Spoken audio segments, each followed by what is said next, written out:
नमस्कार दोस्तों, आपका एक बार फिर से स्वागत है 5G ट्रैक सॉल्यूशन पर। तो हम इस वीडियो में आपके लिए लेके आए हैं इन्फ्लेशन अर्थात मुद्रास्फीति। क्या लेके आए हैं? मुद्रास्फीति। तो मुद्रास्फीति उसके आपके लिए पाँच 50 वेरी इंपॉर्टेंट क्वेश्चन लेके आए हैं। जो 50 वेरी इंपॉर्टेंट क्वेश्चन है उनके आधार पर आपकी कंप्लीट इन्फ्लेशन है, जो मुद्रास्फीति है उसको कंप्लीट परिभाषित किया जाएगा। और जितने भी वेरी इंपॉर्टेंट क्वेश्चन है उनको हमने इसमें अच्छे तरीके से ऑप्शन वाइज डिटेल से समझा दिया गया है। और ये एग्जाम आपके लिए आपके आरपीएससी होगी या आरएसएमएसएसबी, इसके सभी एग्जाम्स में कम से कम इसमें से 50 क्वेश्चनों में से एक या दो क्वेश्चन 100% आते हैं। दोस्तों, ये टॉपिक वाइज क्वेश्चन इंपॉर्टेंट लेके आई हूँ अब मैं आपके लिए। Topic wise very important question, topic wise very important question है, इसकी सीरीज लेके आया हूँ। तो जल्द ही आपकी नेक्स्ट टॉपिक की वीडियो भी आने वाली है। जब तक आप इस वीडियो को अगर पहली बार आप देख रहे हैं तो हमारे चैनल को सब्सक्राइब कर दीजिए 5G ट्रैक सॉल्यूशन को। और अगर आपने अभी तक वीडियो को लाइक नहीं करी तो लाइक कर दीजिएगा। दोस्तों, हमने पहले आपको इस वीडियो के आधार पर ही पहले हमने जैसे ये लेके आए हैं सीरीज वाइज, अब टॉपिक वाइज ले रहे हैं। पहले हमने चैप्टर के आधार पर आपको आरएसआर और जीएफ एंड एआर, ठीक है, जूनियर अकाउंटेंट के लिए, राजस्थान जूनियर अकाउंटेंट के लिए 500 वेरी इंपॉर्टेंट क्वेश्चनों की सीरीज करवाई है। तो वो भी आप देख सकते हैं। RSR and GF and AR के भी आपके ट्रिक वाइज सारे रूल्स है उनको भी समझा दिया गया है। और आपके पिछले सालों के जो सीईटी है उनके राजस्थान पुलिस, एलडीसी, इन सभी के लेबर असिस्टेंट, एग्रीकल्चर सुपरवाइजर, इन सभी के official paper with official answer की के साथ डिटेल्ड के साथ आपको समझाए गए हैं। तो आप वो भी देख सकते हैं। और दोस्तों, अगर वीडियो अच्छी लगती हो तो आप लाइक कर दीजिए। और आपको किस चैप्टर की या किस एग्जाम का पेपर चाहिए उसके लिए भी आप कमेंट बॉक्स में कमेंट कर सकते हैं। तो पहला हमारे यहाँ पे पहला क्वेश्चन है, ऐसी स्थिति जिसमें मुद्रा का मूल्य बढ़ रहा है तो कीमत गिर रही है क्या? मुद्रा का तो मूल्य बढ़ रहा है लेकिन कीमत गिर रही है, उसको क्या कहते हैं? भाई, कीमत कर रही है यहाँ पर, ये मुद्रास्फीति नहीं है। कीमत बढ़ती है उसको तो कहते हैं मुद्रास्फीति, ठीक है। और कीमत गिर रही है उसको कहते हैं अपस्फीति। क्या कहते हैं? अपस्फीति। तो क्या हो जाएगा? आपके ऑप्शन सेकंड सही हो जाएगा, ठीक है। ऑप्शन सेकंड सही हो जाएगा। ऐसी स्थिति जिसमें मुद्रा का मूल्य बढ़ रहा है अर्थात कीमत कर रही है। अब मुद्रा का मूल्य बढ़ेगा और कीमत गिरेगी तो क्या कहलाएगी? अपस्फीति। और अगर मुद्रास्फीति किसे कहेंगे? तो मुद्रास्फीति कहेंगे तो कीमत तो बढ़ेगी उनकी, क्या होगी? कीमत बढ़ेगी और मुद्रा का मूल्य घटेगा, मुद्रा का मूल्य घटेगा, ठीक है। वेरी इंपॉर्टेंट क्वेश्चन था, लिख लीजिए। मुद्रास्फीति और अपस्फीति मतलब कि इन्फ्लेशन और डिफ्लेशन। क्या बोलते हैं इंग्लिश में? क्या बोलते हैं? इन्फ्लेशन, ठीक है, मुद्रास्फीति को। और अपस्फीति को कहते हैं डिफ्लेशन। क्या? डिफ्लेशन, ठीक है। तो इन्फ्लेशन और डिफ्लेशन एक दूसरे के क्या हो जाते हैं? अपोजिट। फिर आपको बात करते हैं तीसरे ऑप्शन की कि मुद्रास्फीति जनित मंदी क्या होती है? मुद्रास्फीति जनित मंदी होती है आपकी मुद्रास्फीति और बेरोजगारी। क्या? मुद्रास्फीति और जो बेरोजगारी होती है ना, ये दोनों बढ़ जाती है। मतलब मुद्रास्फीति भी बढ़े, ठीक है, और बेरोजगारी बेरोजगारी भी बढ़े, ठीक है। तो ये दोनों बढ़ेगी जब जाके आपके क्या हो जाएगी? मुद्रास्फीति जनित मंदी। और अविस्फीति, अविस्फीति क्या होती है भाई? अविस्फीति होती है आपके, अविस्फीति को बोलते हैं डिसइन्फ्लेशन। क्या बोलते हैं इंग्लिश में? डिसइन्फ्लेशन। डिसइन्फ्लेशन क्या बोलेंगे? डिसइन्फ्लेशन क्या होता है? जब जो मुद्रास्फीति क्या होती है? एक तरह की महंगाई होती है ना। कीमतें बढ़ती हैं, तो वस्तुओं की कीमतें बढ़ती है तो मुद्रास्फीति कहलाती है। और मुद्रास्फीति की मतलब महंगाई में की दर में जब कमी होती है ना, उसको बोलते हैं अविस्फीति। तो ऑप्शन फोर्थ भी आपका क्लियर, ठीक है। तो इसमें क्या ऑप्शन था आपके? अपस्फीति। नेक्स्ट क्वेश्चन पर चलते हैं। नेक्स्ट क्वेश्चन है आपके सामने स्क्रीन पर, रिफ्लेशन को किस प्रकार परिभाषित किया जा सकता है? तो इनमें से ऑप्शन में से चार ऑप्शनों में से आपको बताना है कि रिफ्लेशन को किस प्रकार परिभाषित किया जा सकता है। बताओ किस प्रकार किया जा सकता है? तो ये है, अवसाद को दूर करने के लिए जानबूझकर की गई मुद्रास्फीति। क्या? अवसाद को दूर करने के लिए जानबूझकर की गई मुद्रास्फीति क्या कहलाएगी? रिफ्लेशन, ठीक है। रिफ्लेशन ही होगा ये। अवसाद को दूर करने के लिए अवसाद को दूर करने के लिए जानबूझकर की गई मुद्रास्फीति क्या कहलाएगी? रिफ्लेशन। ठीक है। कैसे? कि भाई जो रिफ्लेशन होता है ना, इसमें क्या बढ़ता है? मनी की जो सप्लाई होती है ना, मनी सप्लाई मतलब कि धन की आपूर्ति, मनी सप्लाई वो बढ़ जाती है। ठीक है। मनी सप्लाई क्या हो जाती है? बढ़ जाती है, धन की आपूर्ति बढ़ जाती है और आपके टैक्स कम हो जाता है, टैक्स को कम कर दिया जाता है और जो ब्याज दर होती है ना, उसको भी कम कर दिया जाता है। ठीक है। टैक्स को कम कर दिया जाता है, ब्याज दर को कम किया जाता है। तो ये जानबूझकर की गई मुद्रास्फीति को क्या कह देंगे? जब टैक्स कम कर दिया, ब्याज कम कर दिया, तो मनी की आपूर्ति बढ़ जाएगी, तो उसको कहेंगे रिफ्लेशन। ज्यादातर जो ये मुद्रास्फीति इकोनॉमिक्स के वर्ड है उनको इंग्लिश में याद करोगे तो बेहतर होगा, क्योंकि वो सबसे ज्यादा इंग्लिश के वर्ड ही होते हैं इसमें, हिंदी का तो वर्ड समझ में ही नहीं आता। ठीक है। चलो नेक्स्ट करते हैं। आपके परिभाषा से जो क्वेश्चन थे वो समझ में आ गए। अब दूसरा क्वेश्चन आपके यहाँ पर ये है, कीमत स्तर कुछ समय के लिए हल्की दर से लगातार बढ़ता रहता है, तो यह क्या कहा जाता है? तो यह कहा जाता है, जब कीमत का स्तर होता है कीमतों का, तो वो हल्की दर से बढ़ता रहता है, तो उसको क्या कहते हैं? तो उसको कहते हैं, जब हल्की दर से कोई मुद्रास्फीति बढ़ती है तो उसको कहते हैं रेंगती मुद्रास्फीति। ठीक है। क्या कहते हैं?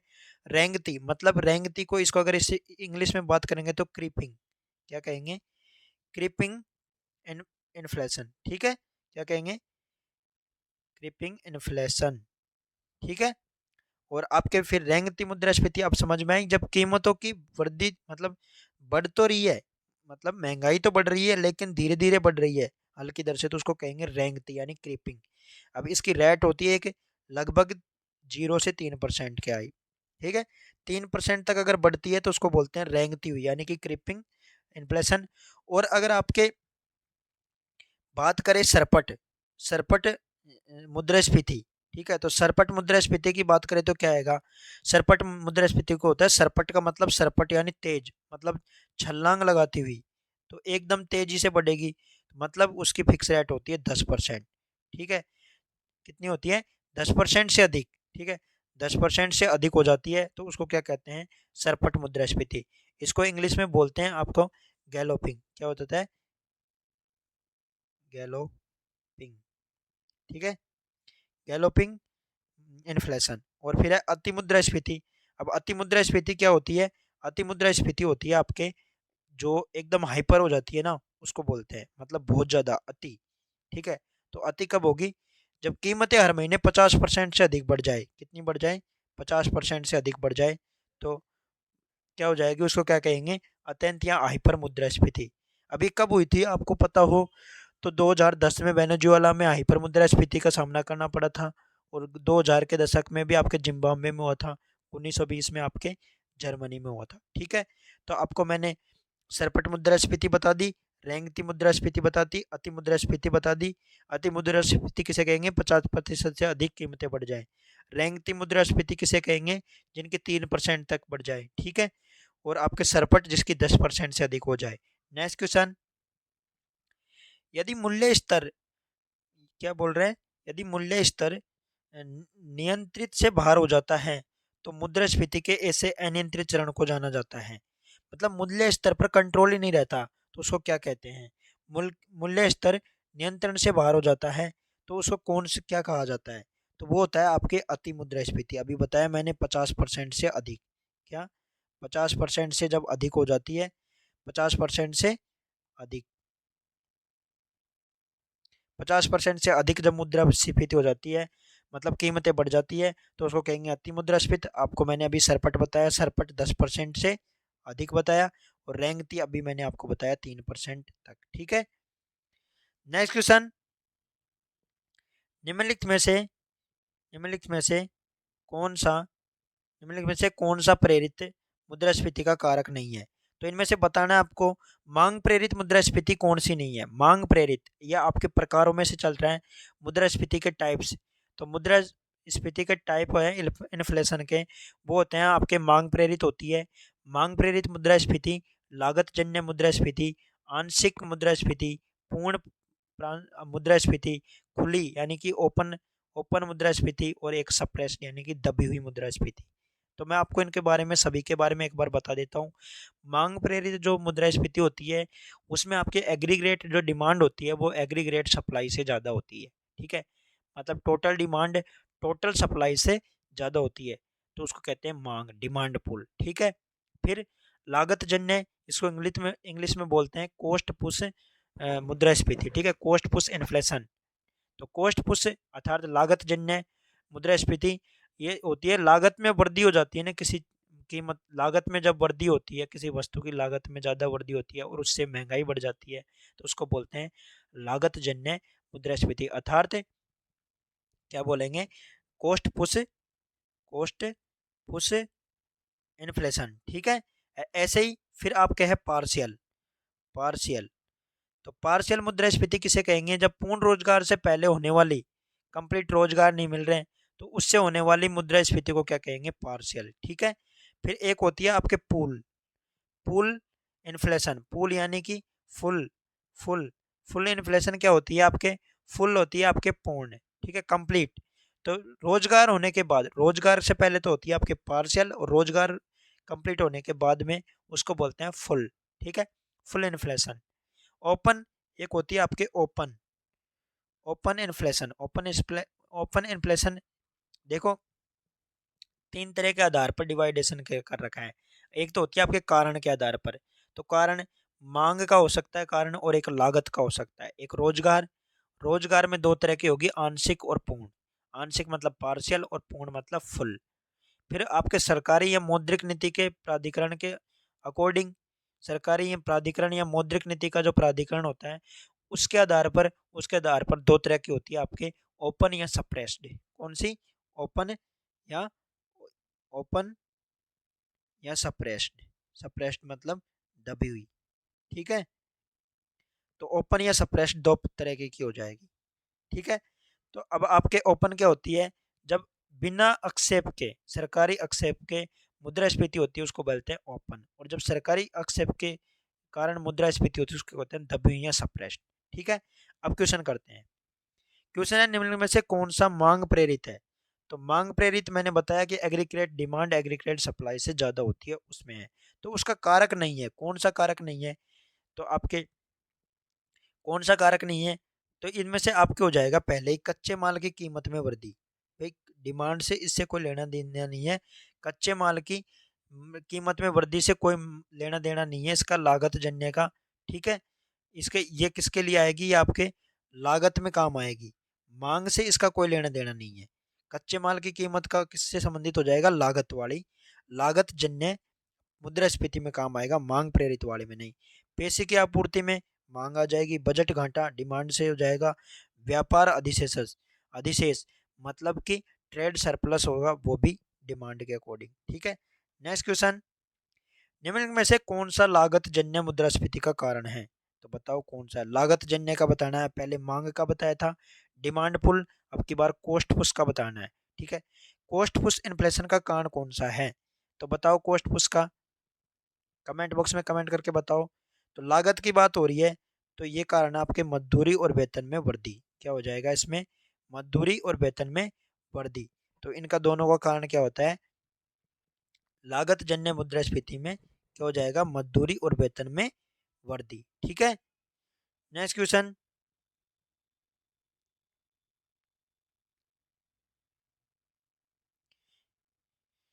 कॉस्ट पुश इन्फ्लेशन यानी कि लागत जन्य मुद्रास्फीति के कारण इनमें से कौन सा है। तो बताओ कौन सा है इनमें से कारण, लाभ में वृद्धि, सही है। भाई अगर आप लागत कम ज्यादा होगी तो उसी अकॉर्डिंग आपके लाभ होगा। मजदूरी दर में वृद्धि, मजदूरी दर में वृद्धि होगी क्या, मजदूरी दर इस पर डिपेंड करेगी क्या, बताओ कॉस्ट पुश में करेगी क्या, यस करेगी, अभी मैंने बताया आपको छठे क्वेश्चन में, मजदूरी दर में वृद्धि करेगी। ठीक है। मांग में, मांग का कोई लेना देना नहीं है कॉस्ट पुश से, तो क्या हो जाएगा आपके ए ऑप्शन से हो जाएगा, फर्स्ट सेकंड। ठीक है। नेक्स्ट क्वेश्चन, जब सरकार खुली मुद्रास्फीति की जांच के लिए भौतिक और मौद्रिक नियंत्रण लागू करती है तो इसे क्या कहा जाता है। क्या कहा जाता है जब सरकार खुली मुद्रास्फीति की जांच के लिए भौतिक और मौद्रिक नियंत्रण लागू करती है, तो इसको कहते हैं, सरकार खुद करती है तो दबी हुई, अगर सरकार नहीं करती, ठीक है, और जब भी मौद्रिक नीति सरकारी एक्सेप्ट से हो रही है तो उसको कहेंगे ओपन। ठीक है, ओपन इन्फ्लेशन। ठीक है, तो ये कौन सी हो गई, फोर्थ नंबर की। अब इसमें बता देता हूँ मैं, लागत जन्य मैंने को आपको बताया, लागत से संबंधित, ठीक है, लागत में वृद्धि के कारण। मांग, जिसकी एग्रीगेट डिमांड एग्रीगेट सप्लाई से ज्यादा हो। और खुली मैंने अभी आपको बताया, जिसमें सरकार का हस्तक्षेप नहीं हो। नेक्स्ट क्वेश्चन, कोर मुद्रास्फीति को किस प्रकार वर्णित किया जाता है? बताओ, कोर मुद्रास्फीति को किस प्रकार, कोर तो आपने कभी पढ़ा हो कोर मुद्रास्फीति? ये इनसे भी अलग है, डिफरेंट बिल्कुल। तो कोर मुद्रास्फीति होती है आपके, जो मुद्रास्फीति मापन वस्तुओं को छोड़कर, मतलब जो उन वस्तुओं को छोड़कर जिनकी कीमत बहुत अधिक अस्थिर रहती है, जैसे खाने की चीजें, खाद्य वस्तुएं और ऊर्जा की, इनकी वस्तुओं की कीमतें कभी स्थिर नहीं रहती, अस्थिर रहती है ये। तो इन वस्तुओं को छोड़कर बाकी सबकी मुद्रास्फीति बढ़ रही है, मतलब महंगाई बढ़ रही है, तो उसको बोलते हैं कोर इन्फ्लेशन। ठीक है, क्या कहेंगे, मतलब कुल मुद्रास्फीति में से अगर खाद्य और ऊर्जा की मुद्रास्फीति को घटा देंगे तो क्या कहलाएगी, वो आपके कोर मुद्रास्फीति। ठीक है, तो ये हो जाएगा आपके सेकंड ऑप्शन सही। अगर कुल मुद्रास्फीति में से खाद्य मुद्रास्फीति और ईंधनस्फीति को घटा देंगे, दोनों को ही जोड़कर, यहाँ पे ब्रैकेट आएगा, दोनों को घटा देंगे तो क्या हो जाएगी आपके कोर मुद्रास्फीति। ठीक है, मतलब खाने की, खाद्य वस्तुएं और ईंधन की वस्तुओं में इनकी कीमत क्या होती है, हमेशा अस्थिर होती है, इसलिए इनकी कीमत कभी स्थिर नहीं होती।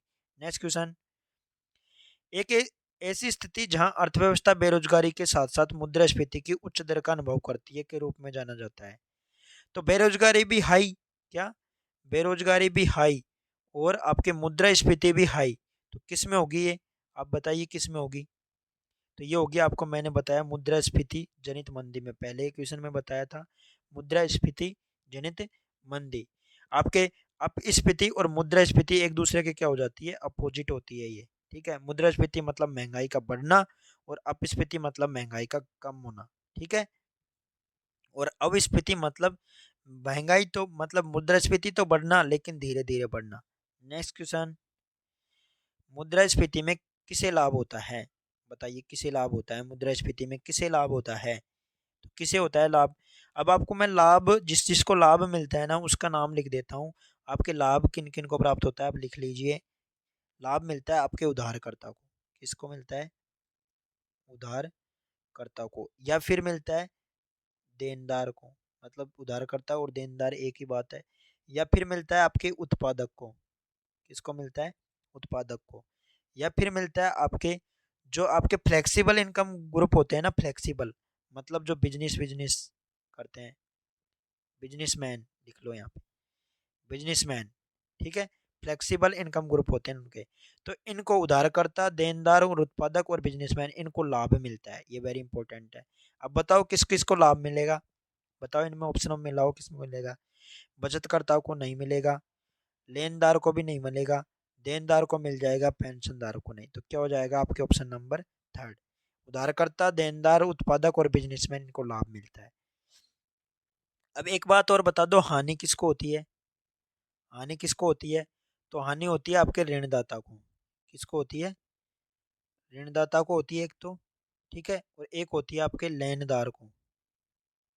पहले देनदार को लाभ होता है, लेनदार को हानि, और उपभोक्ता को, किसको, उपभोक्ता को भी हानि होती है। और स्थिर आय समूह वाले, जिनकी फिक्स आय है ना, फिक्स आय, फिक्स्ड इनकम, ठीक है, फिक्स्ड इनकम वाले हैं, उनको क्या होती है, हानि। तो वेरी इंपॉर्टेंट क्वेश्चन थे, लाभ का भी क्वेश्चन बन सकता है तो हानि का भी बन सकता है, कि मुद्रास्फीति में हानि किसको होती है, ऋणदाता को होती है, लेनदार को होती है, उपभोक्ता को होती है, और फिक्स्ड इनकम वाले ग्रुपों को होती है। तो क्या हो जाएगा आपके इसमें, सॉरी, इसमें ये ऑप्शन नहीं है अपना, ये यहाँ पे तो लाभ की बात कर रहा है, तो लाभ के लिए तो देनदार ही आएगा। ठीक है, नेक्स्ट क्वेश्चन, मुद्रास्फीति को सकारात्मक प्रभाव किस पर पड़ता है? तो वही मैंने आपको बताया, सकारात्मक प्रभाव किसको पड़ता है, अभी बताया मैंने, किसको पड़ता है, देनदार को पड़ेगा क्या सकारात्मक प्रभाव, मुद्रास्फीति का सकारात्मक प्रभाव किस किस को पड़ेगा, देनदार को पड़ेगा, बिजनेसमैन को पड़ेगा। बताया ना अभी, लाभ है सकारात्मक, मतलब लाभ किस किस को होगा, तो देनदार का होगा और व्यवसायी का होगा। तो वन और थर्ड, सी ऑप्शन करेक्ट हो जाएगा। हानि भी बताई मैंने किस किस को हानि होगी, ऋणदाता, लेनदार, उपभोक्ता, और आपके फिक्स आई ग्रुप। ठीक है, फिक्स इनकम वाले ग्रुप। मूल्य वृद्धि के परिणाम क्या है? तो मूल्य जब किसी मूल्य की वृद्धि हो जाती है, ठीक है, मूल्य वृद्धि हो रही है, तो उसके लिए आपके रिजल्ट क्या आएंगे, उनके डिफेक्ट इफेक्ट क्या होंगे, तो क्या होंगे, बचतों पर प्रतिकूल प्रभाव पड़ेगा, अनुकूल नहीं प्रतिकूल, प्रतिकूल, ठीक है, ये भी सही है। भुगतान संतुलन पर भी प्रतिकूल बनेगा, मतलब कि उल्टा, बचतें कम होगी, वो बचतें घट घट जाएगी, भुगतान संतुलन भी कम होगा, असमानताओं को बढ़ावा मिलेगा, सही है, ठीक है, तो उपरोक्त सभी हो जाएगा आपके, ठीक है, असमानताओं को बढ़ावा मिलेगा, ठीक है। अब आपके जब बात होती है मूल्य वृद्धि की, है ना, इसकी बात होती है मूल्य वृद्धि की, तो जब वृद्धि की बात होती है तो असमानता बढ़ती है, व्यय भी ज़्यादा बढ़ता है, खर्च भी बढ़ता है, रोजगार भी बढ़ता है, और आपके मौद्रिक मजदूरी भी बढ़ती है। लेकिन क्या घटती है, घटती क्या है, मैं आपको बता देता हूँ ऑप्शन से, कि मूल्य वृद्धि होती है ना, तो वृद्धि के परिणाम में क्या होता है, असमानता बढ़ती है, असमानता बढ़ती है, व्यय यानी कि खर्चा बढ़ता है, ठीक है, रोजगार बढ़ते हैं, ठीक है, और मौद्रिक मजदूरी, ये तो चीज बढ़ते हैं, ठीक है। लेकिन अगर मूल्य कमी हुई, ठीक है, अगर मूल्य की कमी हुई तो समानता बढ़ती है, उसमें अमान असमानता नहीं, समानता बढ़ेगी, आपकी बचत बचत बढ़ेगी, और बेरोजगारी बढ़ेगी, ये ध्यान रख लेना, अगर मूल्य में कमी होती है तो बेरोजगारी बढ़ती है, वेरी इंपॉर्टेंट क्वेश्चन है ये।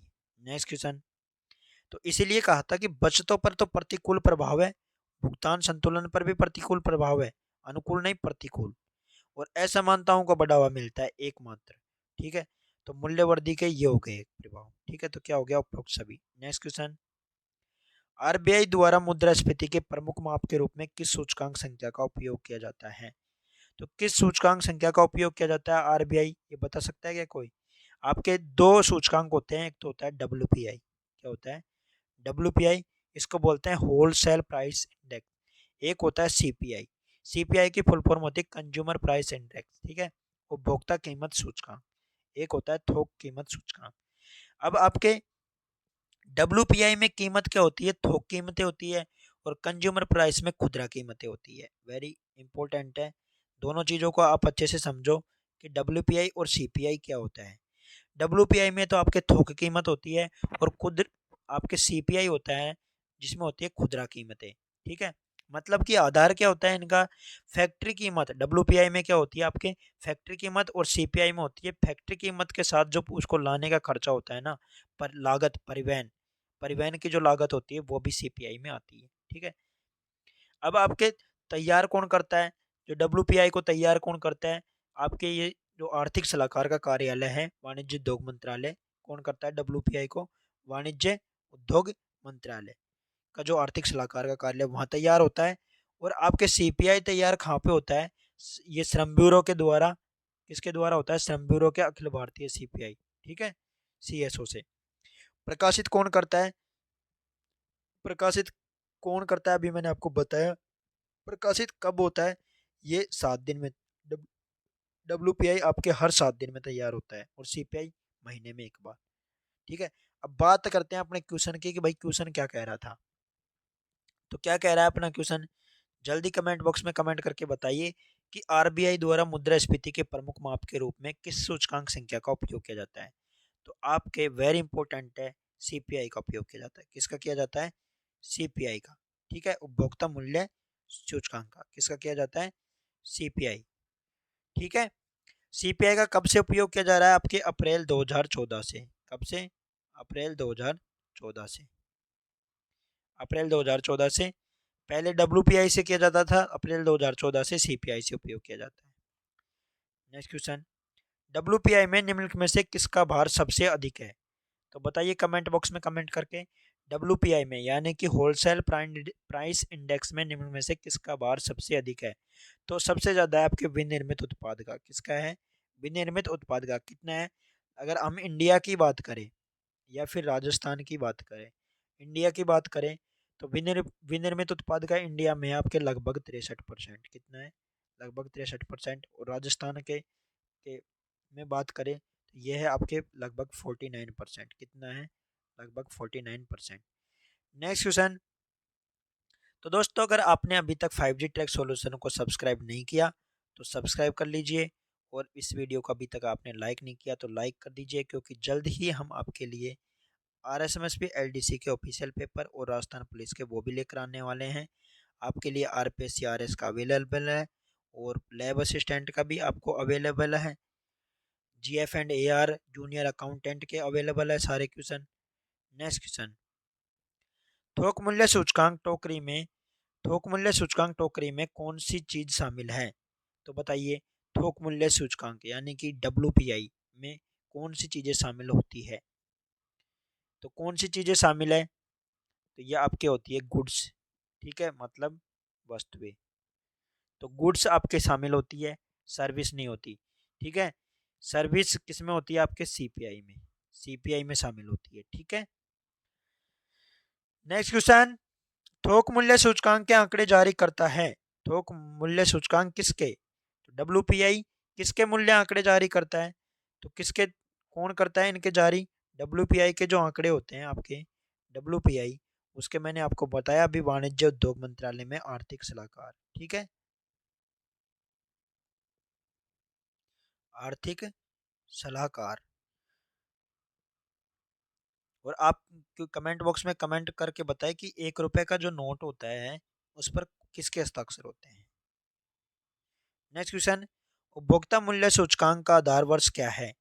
उपभोक्ता मूल्य सूचकांक का आधार वर्ष क्या है? आपके 2012, ठीक है, क्या है? 2012। अब आप बता सकते हैं कि राजस्थान में एसटी का 2011 की जनगणना के अनुसार राजस्थान में एसटी का कितना परसेंट है और इंडिया में एसटी कितने हैं, कितना प्रतिशत है जनसंख्या के, कुल जनसंख्या के? पहले अभी मैंने क्वेश्चन किया आपको, 1 रुपए पर किसके हस्ताक्षर होते हैं? तो ये होते हैं आपके वित्त सचिव के। किसके होते हैं? वित्त सचिव के। नेक्स्ट क्वेश्चन, इनमें से कौन सी संस्था रेजिडेक्स इंडेक्स जारी करती है? तो कौन सी संस्था रेजिडेक्स इंडेक्स जारी करती है? आप बता सकते हैं रेजिडेंस इंडेक्स कौन सी जारी करती है, इनमें से कौन सी संस्था करती है? जल्दी कमेंट बॉक्स में कमेंट करके बताइए। तो ये करती है आपके NHB। कौन करती है? NHB। NHB को क्या बोलते हैं? National housing bank. क्या? नेशनल हाउसिंग बैंक, नेशनल राष्ट्रीय हाउसिंग बैंक्स, ठीक है। ये आपके किसको जारी करती है? आपके रेजिडेक्स जारी करती है। कौन सा करती है? रेजिडेक्स। ये किसके संबंधित में जारी करती है? आपके अचल संपत्तियों की कीमत। किसकी? अचल संपत्तियां होती है, अचल संपत्ति, उनकी कीमत के लिए जारी करती है रेजिडेक्स इंडेक्स, ठीक है। अभी तक ये तैयार किया गया है तो इसमें 5 शहरों के लिए जारी किया गया था शुरू में, और अभी वर्तमान में इसमें कितने शहर हैं? 26 शहरों के लिए रेजिडेंस इंडेक्स जारी करती है। नेक्स्ट क्वेश्चन, मैंने अभी आपसे क्वेश्चन किया था कि राजस्थान में एसटी का कितना परसेंट है? 12%। और इंडिया में कितना परसेंट है? 8.6%, ठीक है। तो अपन बात करते हैं फिर 20वें क्वेश्चन की। 20वां क्वेश्चन आपके फिलिप्स वक्र से संबंधित है। फिलिप्स वक्र के बीच संबंध को व्यक्त करता है। तो किसके बीच में आता है फिलिप्स वक्र? तो ये आपके होता है मुद्रास्फीति और बेरोजगारी के। किसके होता है? मुद्रास्फीति और बेरोजगारी के। ऑप्शन सेकंड सही है। एक दूसरे के, मुद्रास्फीति और बेरोजगारी एक दूसरे के व्युत्क्रमानुपाती कर्मानुपाती होती है, ठीक है। क्या होती है? मतलब मुद्रास्फीति अगर बढ़ेगी तो बेरोजगारी घटेगी, महंगाई बढ़ती बेरोजगारी घटती है, ये बात सही है, ठीक है।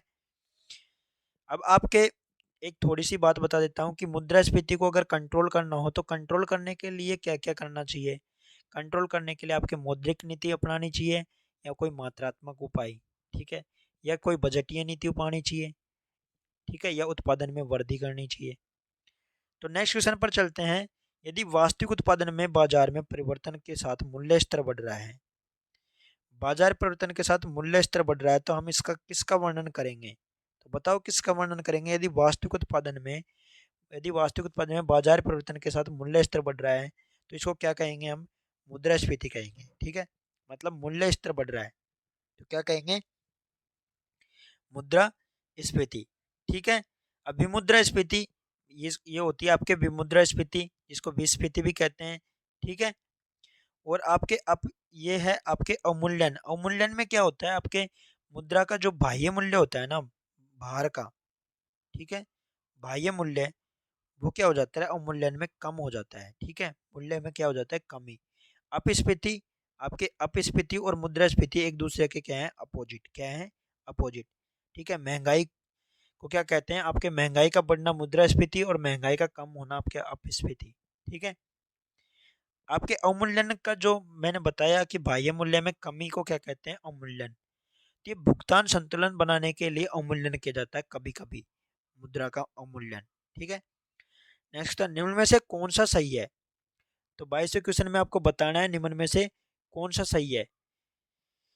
मुद्रा का मूल्य का अर्थ क्रय शक्ति, सही बात है। मुद्रा का मूल्य का मतलब क्रय शक्ति होता है। मूल्य स्तर में परिवर्तन मुद्रा का मूल्य परिवर्तन में के विपरीत अनुपात में होता है, ये भी सही बात है। मतलब दोनों सही है। कैसे सही है कि एक मान लो कोई एक मुद्रा है, उसकी एक इकाई के बदले खरीदी जा सकने वाली वस्तु को हम क्या कहेंगे, क्रय शक्ति कहेंगे। क्या कहेंगे, एक मुद्रा की जो एक इकाई के बदले कोई वस्तु खरीदेंगे हम उसको कहेंगे क्रय शक्ति, ठीक है। अब बात करते हैं अपन कि मूल्य स्तर में परिवर्तन और वस्तु एवं सेवाओं की कीमतों में परिवर्तन, ये एक दूसरे के किस प्रकार संबंधित होता है। ये एक दूसरे के व्युत कर्मानुपाती होता है। क्या होता है, व्युत कर्मानुपाती, ठीक है। एक दूसरे के क्या होता है, व्युत कर्मानुपाती। अगर मूल्य स्तर में परिवर्तन बढ़ रहा है तो मुद्रा का मूल्य घटेगा, ठीक है। मूल्य परिवर्तन क्या होता है, आप जानते हो कि मुद्रा का मूल्य परिवर्तन होता है जैसे यूएसडी से रुपए में चेंज, आरएस में चेंज, ठीक है। नेक्स्ट क्वेश्चन, यदि वास्तविक उत्पादन में बाजार परिवर्तन के साथ मूल्य स्तर बढ़ जाता है तो हम इसका वर्णन करते हैं। किस प्रकार वर्णन करते हैं, यदि वास्तविक में बढ़ जाता है तो इसको आपको मैंने बताया कि मुद्रास्फीति के अकॉर्डिंग, ठीक है। नेक्स्ट क्वेश्चन, निम्नलिखित में से कौन सा सही है।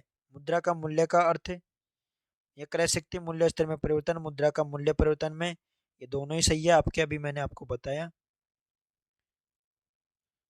नेक्स्ट क्वेश्चन, सूची एक के साथ मैच में सूची दो को मिलान करना है आपको। तो अब मुद्रास्फीति, अपस्फीति, स्टैगफ्लेशन और रिफ्लेशन, ठीक है, इनको आपको मिलान करना है कि कौन सा क्या है। मुद्रास्फीति क्या होती है, धन की आपूर्ति में वृद्धि, सही है भाई। आपूर्ति, धन की वृद्धि होगी, आपूर्ति में वृद्धि हो जाएगी तो उसी को कहते हैं ना महंगाई, ठीक है। अपस्फीति क्या होती है, धन की आपूर्ति में वृद्धि, तो अपस्फीति हो जाएगी आपके धन की आपूर्ति में कमी, ठीक है। मतलब 2-3 हो जाएगा। स्टैगफ्लेशन क्या होता है, स्टैगफ्लेशन होता है आपके विकास के बिना मूल्य में वृद्धि, ठीक है। तो स्टैगफ्लेशन क्या हो जाएगा, विकास के बिना मूल्य में वृद्धि। और रिफ्लेशन क्या हो जाएगा आपके नियंत्रित मुद्रास्फीति, कंट्रोल कंट्रोल्ड इन्फ्लेशन। तो क्या हो जाएगा आपके सी ऑप्शन 2, 3, 4, 1। नेक्स्ट क्वेश्चन, नीचे दिए गए मदों में जो मांग जनित मुद्रास्फीति पैदा कर सकता है, तो इन मदों में से कौन सा मांग जनित यानी कि कॉस्ट पुश इन्फ्लेशन कौन सा पैदा करेगा, इनमें से आपको ये बताना है। तो कौन करेगा, निवेश में वृद्धि, इन्वेस्टमेंट अगर ज़्यादा हो रहा है तो उसको डिमांड, ठीक है, डिमांड वाली मांग जनित को डिमांड कहेंगे, सॉरी डिमांड पुल, क्या कहेंगे, डिमांड पुल, कॉस्ट पुश नहीं। नेक्स्ट क्वेश्चन, मुद्रास्फीति उत्पादन लागत में वृद्धि का परिणाम है। इस तरह मुद्रास्फीति को किस रूप में जाना जाता है, मुद्रा स्फीति है ये। किस लागत की बात हो रही है तो किस में जाना जाएगा, तो लागत जन्य मुद्रास्फीति में जाना जाएगा जब लागत में वृद्धि की बात हो रही है तो, ठीक है। मांग प्रेरित मुद्रास्फीति में आपको बताया एग्रीगेट डिमांड आपके एग्रीगेट सप्लाई से ज़्यादा होती है। नेक्स्ट क्वेश्चन, एक ऐसी स्थिति जिसमें कीमतें जानबूझकर कम की जाती है लेकिन उत्पादन और रोजगार अप्रभावित रहते हैं उसे किस रूप में जाना जाता है। उत्पादन और रोजगार तो कोई प्रभाव नहीं पड़ता लेकिन कीमतें जानबूझकर कम की जाती है तो उसको कहा जाता है आपके विमुद्रास्फीति। क्या कहा जाता है, विमुद्रास्फीति। आपके अपस्फीति में महंगाई में कमी होती है, मुद्रास्फीति में महंगाई और ज़्यादा बढ़ती है। स्टैगफ्लेशन में आपके मुद्रास्फीति बढ़ती है, साथ में बेरोजगारी भी बढ़ती है, उसको बोलते हैं स्टैगफ्लेशन। मैंने आपको 2-3 बार बता दिया। नेक्स्ट क्वेश्चन, मांग जनित मुद्रास्फीति किसे कहते हैं, कि कारण किसके कारण होती है मांग जनित, ठीक है। मांग जनित मतलब डिमांड फुल इन्फ्लेशन किसके कारण होती है, तो ये होती है आपके उपभोग में वृद्धि। भाई ज़्यादा उपभोग होगा तो ऑटोमेटिक डिमांड ज़्यादा होगी। ठीक है। नेक्स्ट क्वेश्चन, जब कीमत लगातार गिरती जाती है तो इस स्थिति को किस रूप में जाना जाता है?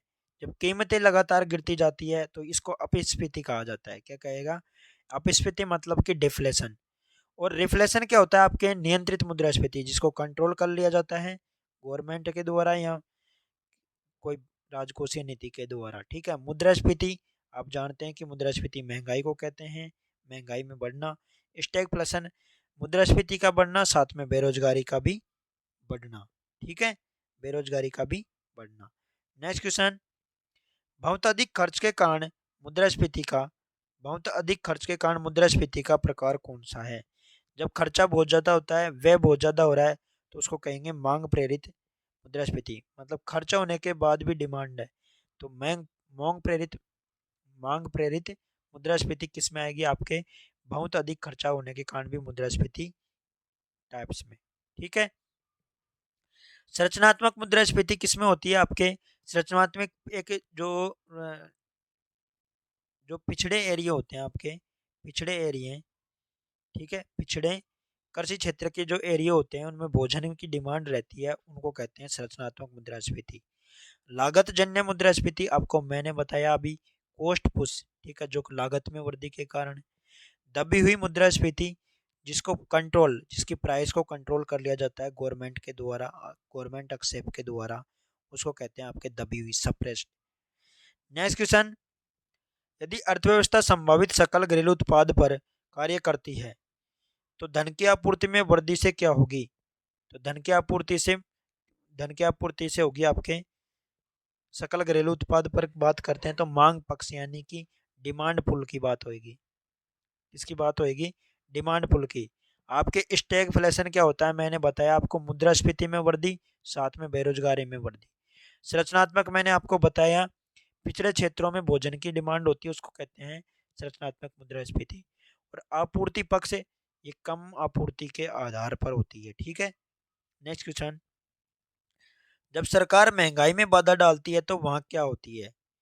जब महंगाई बढ़ रही है तो आपको पता है कि मुद्रास्फीति होती है, लेकिन महंगाई में भी जब बाधा डालती है सरकार अपनी तरफ से तो उसको कहते हैं दबी हुई। जब जहाँ पे सरकार का आक्षेप हो जाए उसको बोलते हैं दबी हुई, और जहाँ पे सरकार का आक्षेप ना हो उसको कहते हैं ओपन। ठीक है। छिटपुट मुद्रास्फीति किसे कहते हैं? कुछ क्षेत्रों में कुछ वस्तुओं की कीमतें बढ़े, मतलब कुछ फिक्स क्षेत्रों की बात हो, उसमें भी कुछ वस्तुओं की बात हो तो उसको कहते हैं छिटपुट। कुछ वस्तुओं की कीमतें अगर बढ़ती हो तो उसको कहते हैं छिटपुट। और दमित दमित मुद्रास्फीति किसे कहते हैं? महंगाई को दबाने के लिए पैसे की जो सप्लाई की जाती है उसको कहते हैं आपके, जब महंगाई को दबाने के लिए जब पैसों की जो सप्लाई कम की जाती है, नियंत्रित की जाती है, कंट्रोल की जाती है, उसको आपको क्या कहेंगे? उसको आपके दमित मुद्रास्फीति। दमित दमित मुद्रास्फीति को आपके इंग्लिश में बोलेंगे रिप्रेस्ड इन्फ्लेशन। चलती हुई यानी वॉकिंग इन्फ्लेशन आपके 10% से अधिक वाली। ठीक है, मुद्रास्फीति जिसकी महंगाई 10% से अधिक बढ़ गई हो।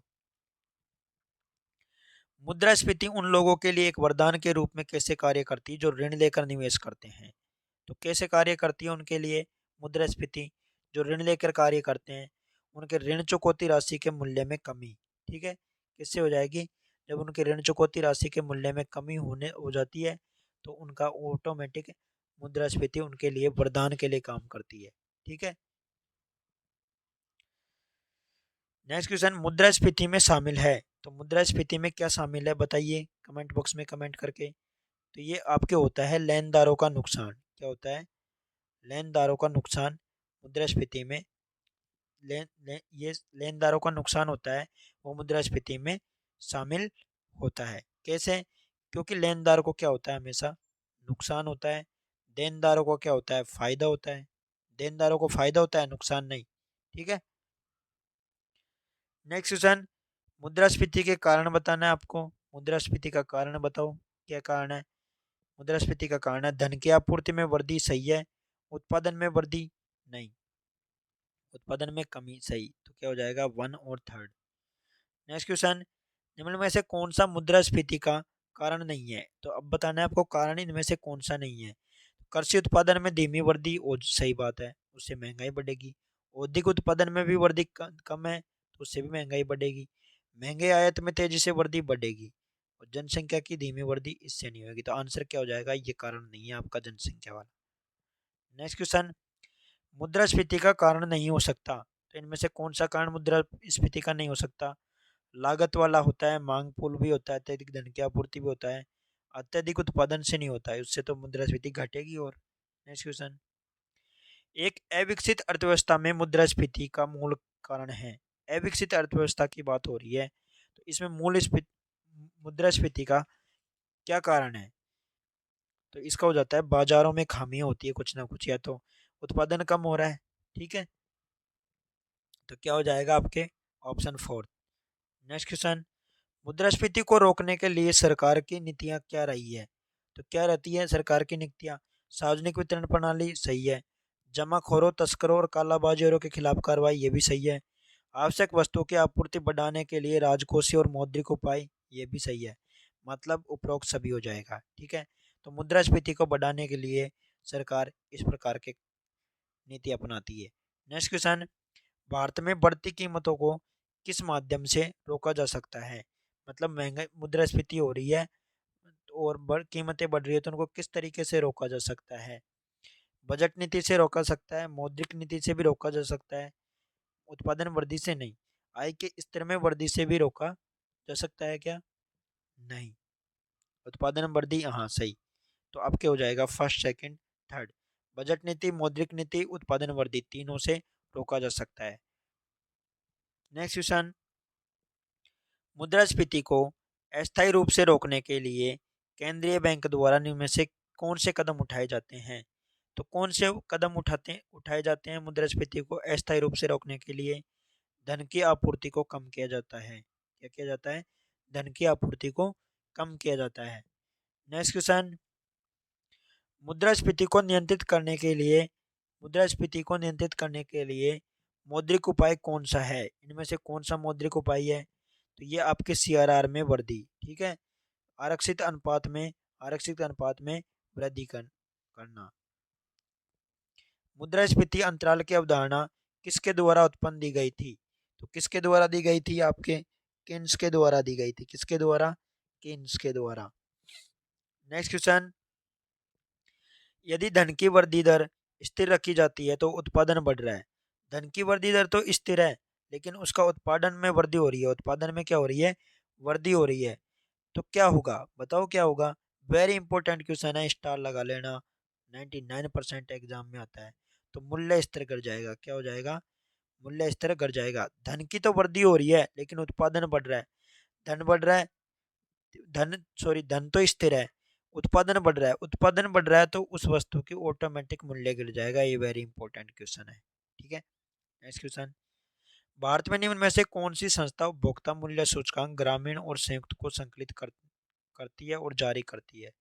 तो कौन सी संस्था करती है, आपके एससीओ नई दिल्ली, ठीक है।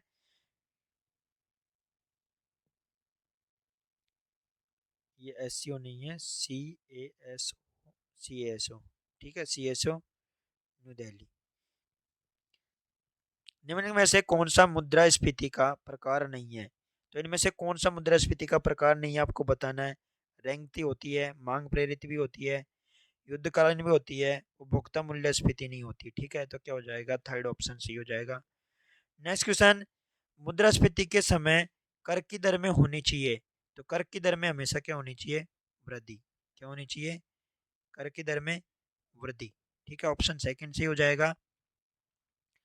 महामंदी किस समय घटित हुई थी। तो महामंदी कब हुई थी, कोई कमेंट बॉक्स में कमेंट करके बताएगा।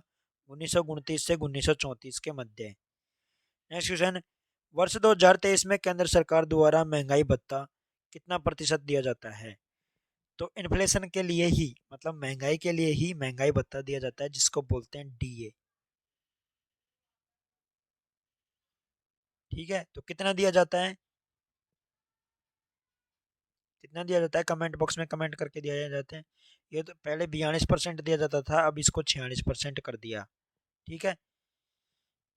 तो आपके ये हो गए 50 क्वेश्चन जो कि इन्फ्लेशन से संबंधित है, और जल्द ही आपकी शायद नेक्स्ट वीडियो आएगी इन आपके मौद्रिक नीति से संबंधित। किससे संबंधित आएगी?